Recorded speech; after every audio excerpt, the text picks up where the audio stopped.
welcome to a Branson 2205H engine maintenance video. I've had this tractor now putting through about 157 hours of work, and it's time to do some maintenance. Routine, of course. My preferred filter for the engine, Baldwin B1400. However, I used a website called Mobility, and they sent me a package for this which had the OEM Yanmar fuel and oil filters, as well as the OEM Branson TYM air filter. In order to get this done, you'll need your user manual, which will give you all the oil specs, 14 millimeter socket for the oil plug, a strap wrench, I didn't need one, some gloves, and a pair of channel locks, which you may or may not need. I use 15W40. And here's the air filter. So this is pretty much the easiest thing to do. I remember checking this at 50 and 100 hours and really not having any problems. But then I put in a pool, and all of that digging through dusty, clay really fouled this thing up. Not to the point where any engine performance was suffering, but to the point where I needed to change the filter. So once you unclip it, it's a lot easier. I know I've done this without unstrapping it. As you can see, so I tried to wiggle the filter out, but there's actually an outer and an inner guide. So you have to twist it out and twist it in because it's pretty snug. But then it goes back together the same way it came off. Make sure that you remember to put the rubber strap back on, and you'll be good to go. It may make it easier for changing the oil just to leave this strap off so you can kind of move things around, but in my case I had enough clearance. The diesel fuel filter, wow, this thing got dirty fast. It was clean for about 125 hours and then it just went downhill. So make sure you turn off the valve, although that is not being gravity fed, so you could, I guess, leave the valve open. But for the sake of not getting any air in the lines, I close the valve. Use a pair of channel locks to break that gasketed fitting and a little plastic jar. And then it's as easy as just, threading it off, removing the old filter, and putting the new one in. So after 157 hours, very little sediment. I'm pretty particular about keeping my diesel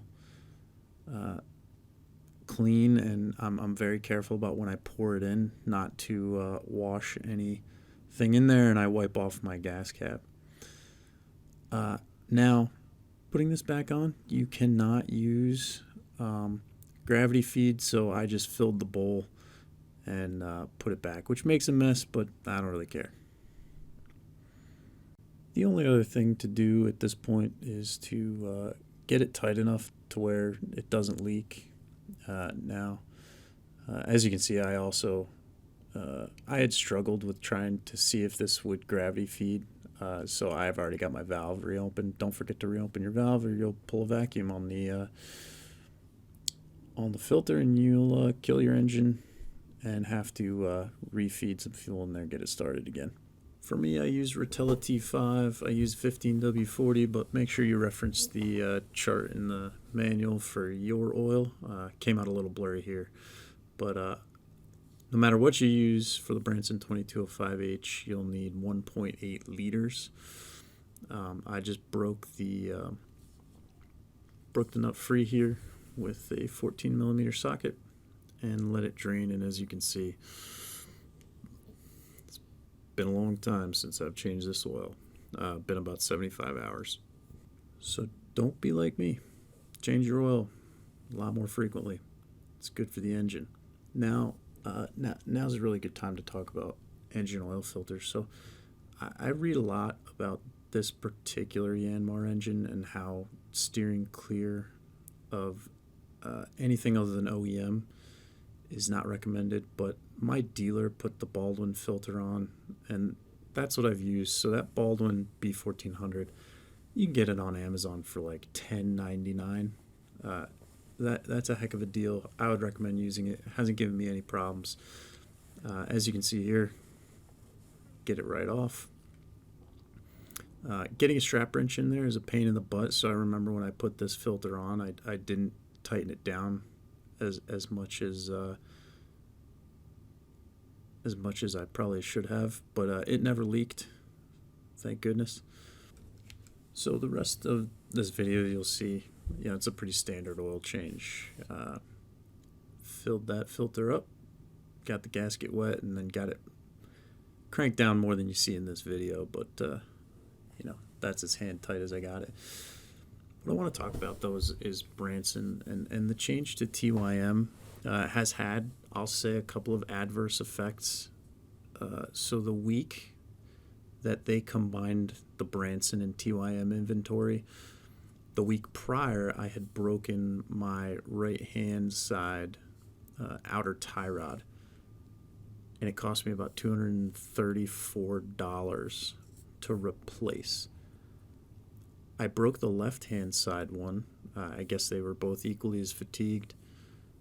About 2 weeks later, I called the dealer and they said, we're shut down for 2 weeks for the Branson TYM merging of inventories, but in our experience it won't take that long, so just hang tight. And when they called me back, the price of the exact same part had gone up to about $300.